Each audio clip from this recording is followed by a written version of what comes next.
You know, as baby boomers, it's sort of easier for us because it's obvious that we don't know all the new technology, so we've got to learn it. Whereas perhaps for the middle generation, it's kind of that it's assumed that they will just take it on. And yeah. Can I just make one comment on that? It's not necessarily a financial comment, but looking at the implementation of change and everything in the workplace, and talking about the age groups, I see it less so on specific age groups, but actually more organizations. And those organizations that implement clever IT solutions that work all the time and are pretty foolproof, and there are lots of organizations who've nailed that, are ones where everyone adopts it straight away. And then there's some where there's issues with security. Their emails are full within 5 minutes. They can't work at home, and they just give up quickly. And there's probably that point about the 25 to 35 probably gives up because they can't influence getting it mended because they haven't got access to the right people.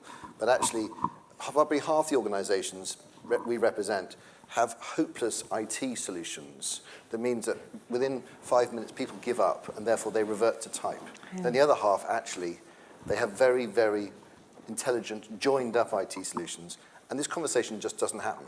The change happens. And the biggest restrictor probably is how technology is enabling the workforce today. And if you haven't got the right technology, then that's where the problem lies. So there's, have we got time for one more question? I think it was you, wasn't it? Yes, that's right. Great. Thank you. Frank Ronier from Carillion.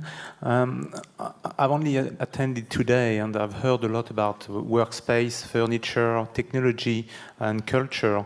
One thing we've not discussed at all is the service to the employee. In the early 2000s, we introduced a concierge service in a few of our clients' offices.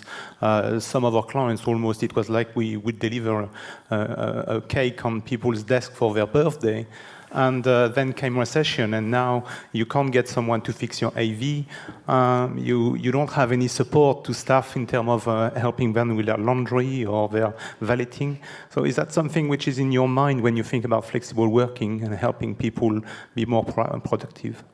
Yeah, I mean, that's such a great point, because I think in some ways, the lead up to the change and people adopting this way of working is a milestone, but actually what's more important is what you do afterwards. And you're absolutely right. Some of the first projects we had, floor walkers and concierge, to try and take the pain out of things that were broken, because of course, if the space is all shared, there's not their ownership. And what we started to see was what we called the kind of fly tipping mentality, which was, if it doesn't work, I'll just go and nick one from somewhere else and I'll pile them up on an adjacent desk. And without that kind of change maintenance, in terms of taking the really annoying things away from being productive during the day. And I think it's what we are now focusing on calling sustainable change. How do you not only do it, but how do you take the pain and the sting out of doing this day in, day out? Because back to your point, James, IT systems can be very frustrating, mainly because I think a lot of organisations have built legacy on legacy on legacy, and they've kind of joined things together without the opportunity to kind of start afresh, because you can't just switch everything off and say, right, come back in 4 weeks and we'll have a brand new system. So, but I absolutely recognise that's absolutely key for the experience to not just be great on day one where you're giving people bacon butties and it's all rah, rah, rah. It's what happens a month later.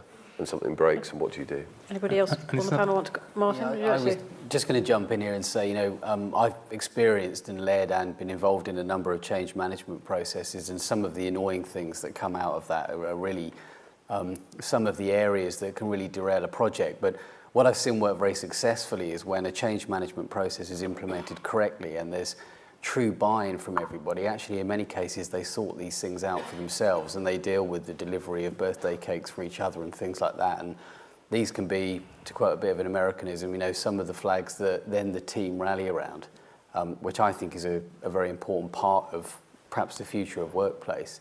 The other point I just wanted to make on technology was, it's right that the new generation use technology for everything, and that's probably not going to go away. But I would just throw into that, it's still really nice to create spaces where people can meet and not be looking at their phone or not using technology at all, because I think I know by nature we are gregarious, and that's what space is about, is it not?